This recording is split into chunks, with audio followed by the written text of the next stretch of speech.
तो आज का हमारा टॉपिक है ओसीडी। तो ओसीडी क्या होता है? Obsessive compulsive disorder. तो ऑब्सेसिव का मतलब होता है थॉट्स और कंपल्सिव का मतलब होता है एक्शंस। तो थॉट्स और एक्शंस का डिसऑर्डर उसे हम ओसीडी बोलते हैं। तो नेक्स्ट टॉपिक है व्हाट इज़ ओसीडी। तो ओसीडी है क्या?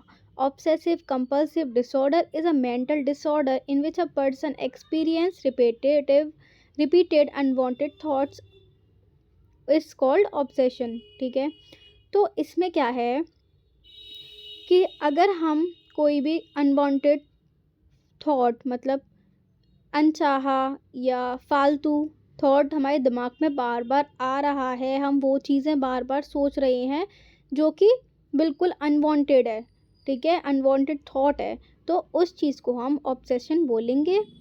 ठीक है, और नेक्स्ट है feel driving to perform repetitive actions और रिचुअल्स, उसे हम कंपल्शन बोलेंगे टू रिड्यूस एंजाइटी। तो क्या हमें चिंता होती है, हम चिंता करते हैं, जैसे मम्मी लोगों को देखा होगा कि हमारी मम्मी लोग बार बार बोलती हैं कि देख के आओ किचन में गैस तो नहीं खुल रही, उसका बटन तो ऑन नहीं रह गया, स्मेल सी लग रही है, लेकिन वो होता नहीं है, वो खुद ध्यान से बटन को बंद करके आ चुकी होती हैं, लेकिन उनकी एंजाइटी, अपनी एंजाइटी को रिड्यूस करने के लिए, अपनी चिंता को कम करने के लिए एक बार चेक करा लूँ, तो वो बार बार जो रिपीटेटिव एक्शंस कर रही हैं उसे हम कंपल्शन बोलेंगे। ओके, और बार बार उनके दिमाग में जो थॉट आ रहा है, क्योंकि उनके जब आप वो देख के आ चुका है एक बार बच्चा, तो वो दूसरी तीसरी बार भी बोल रही हैं, तो वो ऑब्सेशन है, जो उनके दिमाग में थॉट्स आ रहा है अनवांटेड।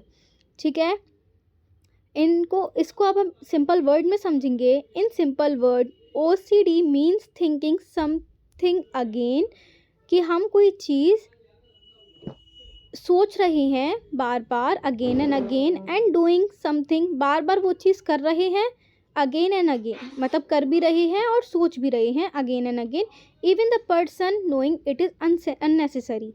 उसको पता है कि मैं अननेसेसरी पूछवा रही हूँ कि किचन में बटन खुला है या नहीं खुला है, तो वो चीज़ जो अननेसेसरी हो रही है उसे हम ओसीडी बोलेंगे। अनवांटेड चीज़ें जो हो रही हैं, थॉट्स और एक्शंस। ठीक है, इसमें दो पार्ट हैं। ठीक है, ओसीडी को एक ऑब्सेशन मतलब थॉट्स और एक कंपल्शन मतलब एक्शन। तो इसमें क्या क्या होता है? ऑब्सेशन में है थॉट्स में अनवांटेड डिस्टर्बिंग थॉट्स और इमेजेस दैट कॉज एंजाइटी। अगर आप लेटे हो और आपके दिमाग में अनवांटेड डिस्टर्बिंग थॉट्स आ रहे हैं, और आपको कभी कभी लेटने के बाद, आंख बंद करने के बाद, वो इमेजेस भी दिखने लग जाती हैं कि ये ऐसा होगा, तो वो चीज़ क्या करती है, आपको एंजाइटी कॉज कर देती है। ठीक है, एंजाइटी हो जाती है आपको, उससे चिंता हो जाती है। ठीक है, उसमें क्या आ जाता है, फियर ऑफ जर्म्स। आपके दिमाग में यही रहता है कि ग्लास ज़मीन पे न रख दो, बर्तन ज़मीन पे न रख दो, जर्म्स हैं, हाथ बार बार धो, कि अगर मेरा हाथ इधर टच हो गया मेरे को जर्म्स लग गए, है ना। वो चीज़ें जो हो रही हैं, फियर ऑफ जर्म्स, ये ऑब्सेशन है। सेकंड है फियर ऑफ हार्म और डेंजर। किसी किसी को हार्म होता है कि गेट लगा के रखो घर का, कुंडी लगा के रखो, कोई हार्म ना कर दे, कोई डेंजर ना आ जाए, हमारे घर के गेट लोहे के होने चाहिए, कोई अगर डेंजर आ गए, जो चीज़ें फालतू सोच रहा है उसे हम ओसीडी बोलते हैं। नीड फॉर परफेक्शन, कभी कभी हमें दूसरों का काम पसंद नहीं आता। आपने देखा होगा कुछ लोगों को दूसरा काम पसंद नहीं आता, अगर उसके यहाँ पे काम वाली आई और वो बर्तन धोकर चली गई, तो उसे वो चीज़ पसंद नहीं आएगी, क्योंकि वो उसे अपने हिसाब से परफेक्शन चाहिए, उसे अपने हिसाब से हर चीज़ चाहिए, वो किसी और की चीज़ पसंद ना करे। ठीक है, वो जो परफेक्शन चाहिए वो भी हमारी ओसीडी में आती है। ये अगर पॉजिटिव वे में है तो बहुत अच्छी है, लेकिन जब वो नेगेटिव वे में आ जाती हैं ये सारी चीज़ें, तो वो ओसीडी बन जाती है। Repetitive doubts, did I lock the door, बताया कि गैस बटन वाला एग्जाम्पल दिया, वही आप एग्जाम्पल बाहर डोर का रख लो कि डोर लगा के रखो, कोई आ ना जाए, चोरी ना हो जाए, डॉग ना आ जाए घर में, वो चीज़ें। ठीक है, अब सेकंड पॉइंट है कंपल्शन। कंपल्शन मतलब है एक्शन। तो इसमें क्या है, repetitive behaviour done to reduce anxiety. अपनी एंजाइटी रिड्यूस करने के लिए कि डोर से कोई आ ना जाए, डॉग ना आ जाए घर में, ठीक है, वो चीज़ करने के लिए क्या हम ये बार बार क्यों कर रहे हैं, जिससे हमारी चिंता कम हो, हमें गेट की चिंता लग रही है अपनी रिड्यूस एंजाइटी करने के लिए।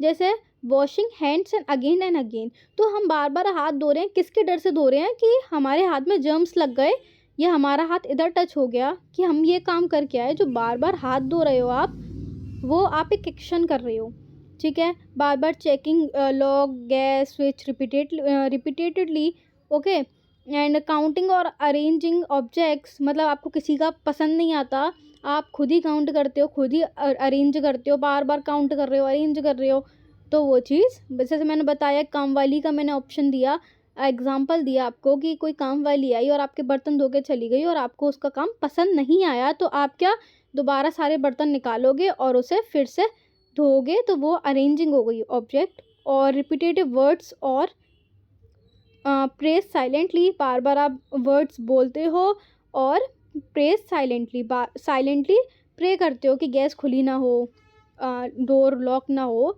वो चीज़ है, ठीक है। तो ये हमारे टॉपिक यहाँ क्लियर हो गए। उसके बाद है सिम्टम्स, हमें कैसे पता लगेगी कि इसे ओसीडी है।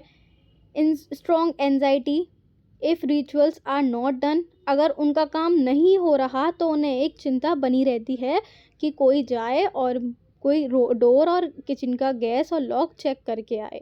सेकंड है टाइम कंज्यूमिंग बिहेवियर, ये एक टाइम कंज्यूमिंग बिहेवियर है, ठीक है। थर्ड है अवेयरनेस दैट थॉट और एक्शंस आर इरिटेशनल, तो वो बहुत इरिटेटिव हो जाता है, ठीक है। आपकी चिंता जो है, आपकी अवेयरनेस जो है, वो भी एक बहुत इरिटेशन वाली हो जाती है, क्योंकि एक बार, दो बार, तीन बार वो चीज़ें ठीक लगती हैं, बार बार आप डेली डेली वो चीज़ें करोगे तो बहुत इरिटेशनल वाली हो जाती हैं, ठीक है, इरेशनल, ओके। उसके बाद है interference with daily life, study और वर्क, और ये चीज़ें आपकी डेली लाइफ में इंटरफेयर कर जाती हैं, स्टडी और वर्क में भी प्रॉब्लम करने लग जाती हैं। अब आप ही देखो, अगर आपके हाथ से बुक गिर गई ज़मीन में, आपको लगा कि उसमें जर्म्स लग गए, गंदी हो गई मेरी बुक, तो आप तो उसे उठाना पसंद ही नहीं करोगे।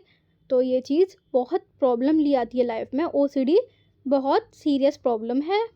उसके बाद है कॉज ऑफ ओसीडी, तो ओसीडी किस चीज़ से हो सकती है, तो वो बायोलॉजिकल फैक्टर से भी हो सकती है, आपकी ब्रेन केमिस्ट्री इम्बैलेंस हो सकती है, जेनेटिक फैक्टर, आपकी फैमिली की हिस्ट्री ऐसी रही है, आपकी फैमिली के अंदर से भी आ सकता है, ठीक है, आपकी जेनेटिक्स में।